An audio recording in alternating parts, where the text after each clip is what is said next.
So, I graduated nearly a year ago, and I'm still on the job hunt. What's my biggest regret, and what am I going to do to solve it? That's up next, here on the GoLoco Show. Stay tuned. Good morning, good afternoon, and good evening, ladies and gentlemen. This is Joven, host of the GoLoco Show. I welcome back all you people who have been here before. If you are new here, hi. Please, if you would so kindly like the video right now, subscribe, hit that notification bell so you never miss another GoLoco Show episode. And if you are listening on podcast platforms such as Spotify, Apple Podcasts, Google Podcasts, Anchor, or any such other audio podcast listening platform, please follow the podcast right now and give us a 5-star rating to help us with them algorithm things. Last thing, if you want to support us monetarily directly here at the GoLoco Show, we're moving from our old platform to buy me a coffee, or in my case, buy me a boba, because I love milk tea with them tapioca pearls, whether it's matcha, ube, winter melon, all those amazing boba drinks. So if you would, link in the description, you can either do a one-time donation of either 1, 3, or 5 boba drinks, or you can do a monthly subscription of $5 a month. Either way, the support is greatly appreciated, and I hope to be able to drink more boba drinks in the future, I guess. Anyway, let's get on with it. So I graduated with a Bachelor's of Science in Computer Engineering back in August of last year. Back then, I just quit my job as a sandwich maker at a local sandwich shop because I frankly wasn't that happy in that job, and I had just graduated, so I began the job hunt to become a software engineer or a software developer. I was confident, I was excited about where this road would lead me, and fast forward to just under a year later, and I am still on that job hunt, though not without a lack of trying, of course. In fact, I've had quite a few interviews. I've actually got to the final stage of a certain FANG or MAMA or whatever the acronym is nowadays company. I got to that final coding round. However, as evident by the fact that I'm not celebrating getting that job in this video, I did not in fact pass that final stage of the coding interview process to move on to get a job offer. Through all the interviews that I've experienced over the past year, I've learned many lessons along the way. And all these lessons and everything on this journey has also enlightened me to my biggest regret. And that is, I underestimated how personal projects could impact the opportunities in finding a software engineer or software developer job. Now, what do I mean by this? I mean, I've done projects. It's not like I haven't done any projects. I've done stuff for my internship. I've worked on a microcontroller board to create an MP3 player using FreeRTOS, which is a real-time operating system. But in terms of simple or more personal side projects, I had neglected them.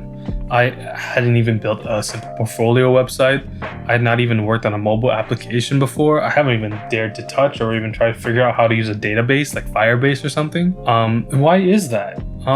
Well, I, the naive college graduate that I am, believe that I had all the projects and skills required through my coursework, through my internship, that would be enough to land, maybe not the job of my dreams, but just the job, you know? And it hasn't worked out the way that I thought. As I said, I have received interviews and I have gone to the final rounds of quite a few of them. And so it's not like I don't think I cannot get a job or I won't find a job pretty soon, hopefully. It's more that I didn't delve into doing personal projects or learning on my own time outside of school, that I have now limited the opportunities that I could apply for. So, for example, many companies are looking for software developers who can do front-end work, or back-end work, or are full stack. And since I haven't even touched HTML or done any database work, as I've said earlier, I've avoided applying for any of these type of jobs. I did take and dropped a mobile application course back at my college, at my university. But I dropped it because the class was required to have a MacBook to code, I did not have a MacBook at that time, so I dropped the class, and the class in general gave me the vibe that really turned me off to creating Android or iOS mobile apps at that time, and I haven't delved into that field since. So any job postings like mobile application engineer, iOS engineer, Android engineer, I've scrolled past those as well. Recently, I caught the Rona. If I sound a little congested, don't worry. I have tested negative for quite a while now. It's probably just some leftover damage, maybe to my nose or whatever. Who knows? But right around the time I caught it, I was actually waiting on that FANG/Mama company to reach back to me to see if I had passed that final coding interview round. Staying in my room, isolated, I had all the time to reflect on my journey through this nearly 1 year of graduating, and being told that I was not moving on from that round of interviews from that company made me ponder these thoughts even more. And I realized how much I limited myself and what opportunities I could pursue. Despite being rejected in that final round of interviews, I actually gained a lot of confidence going through that process, because it gave me the confidence I needed to know that I did have the skills, I did have the requirements to at least get to a point where I could possibly get a job offer. I just need to continue to apply myself. However, I also don't want to limit myself as much as I have so far. So I'm going to be changing my mentality on that.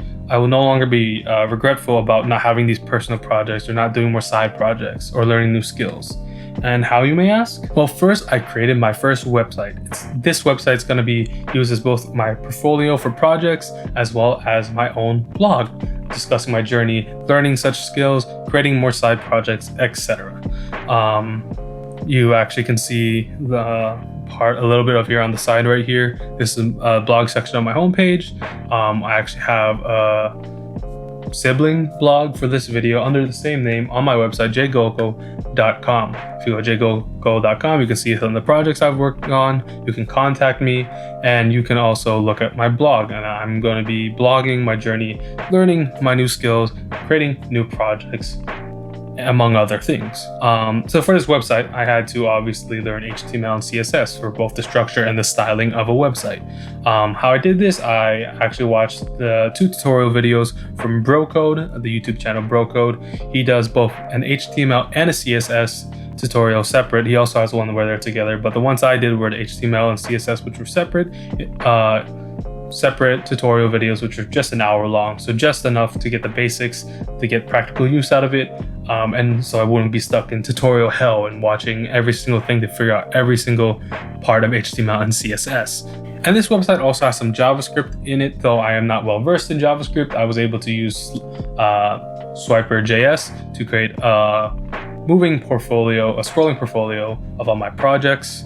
I also have a script that when you look at my website on mobile devices, the nav bar above, which you would see on like a normal laptop or PC, is now a drop-down hamburger style menu. So while I haven't learned JavaScript really at all, I've done enough where I can create these scripts for my website. And with all these new skills, I've implemented my first portfolio website, and I've entered the realm of front-end engineering. Though I still have a ways to go in feeling confident in applying for these jobs or even passing interviews for these jobs, I feel like I'm still on track on opening up opportunities for myself sooner rather than later. So while I'm making all these projects and learning the skills, I'm also going to be brushing up on my coding interview skills. While I've gone to the final round of a lot of opportunities, I could have had more final round opportunities, possibly a job offer, if I took the coding round of the technical interview more seriously. It's not enough to just know data structures and algorithms on a theoretical or conceptual level, or just for class related, you learn every single thing and you code a little bit of it. No, for a lot of these interviews, you have to know how to solve various coding problems, most of them based on stuff like LeetCode, HackerRank, etc. And I know this is all controversial for some, or for a lot of people trying to get into this industry. But at this point, I do see it as a necessary skill on its own to land a software engineering or developer job. I may write more about this on my blog at jgolco.com/blogs on how I improve my coding interview skills over the past year. But for now, all I can say is I grind a lot of LeetCode. I do the top 75 questions, look for patterns. And if you are, whether you're a new grad, or you're experienced software engineer, developer who's moving jobs, or new person in college or boot camp trying to get an internship or anything, I recommend there's a lot of YouTube videos that can explain how to solve these type of questions, how to find these patterns much more better than I am at the moment. So how will I be teaching myself these skills and creating these projects? Now, I know what you might be thinking. This could lead me down the path of tutorial hell, where I'll be continuously just looking up tutorials and reading books without actually doing anything. And I know I'm aware of this fine line of learning things and being stuck learning things and not applying them.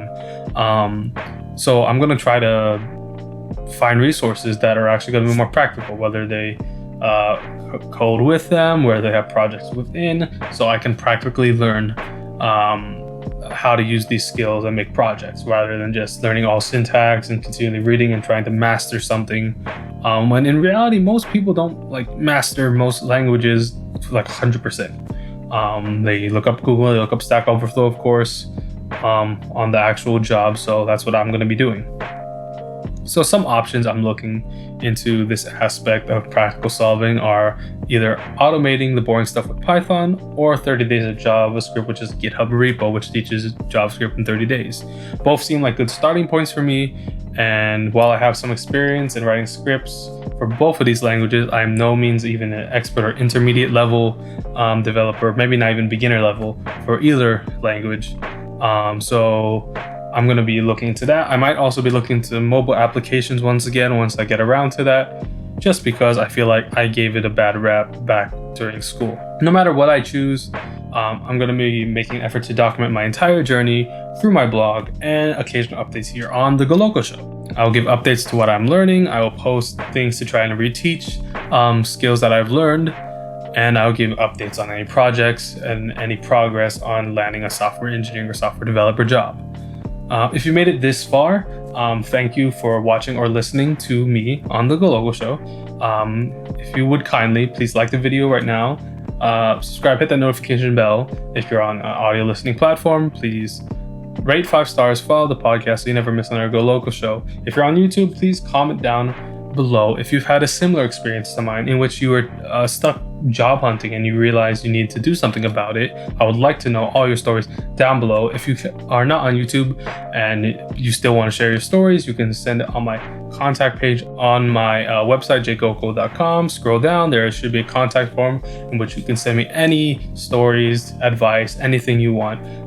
Also, on my new website, jgolco.com, I do have a newsletter, planning to do a newsletter. You can sign up for that.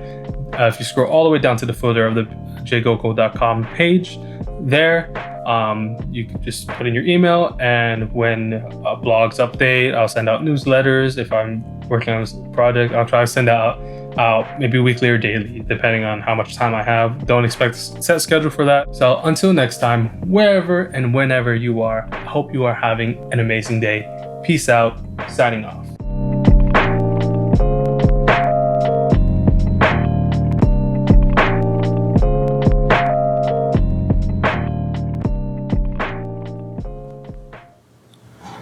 Well, I've gone to the final...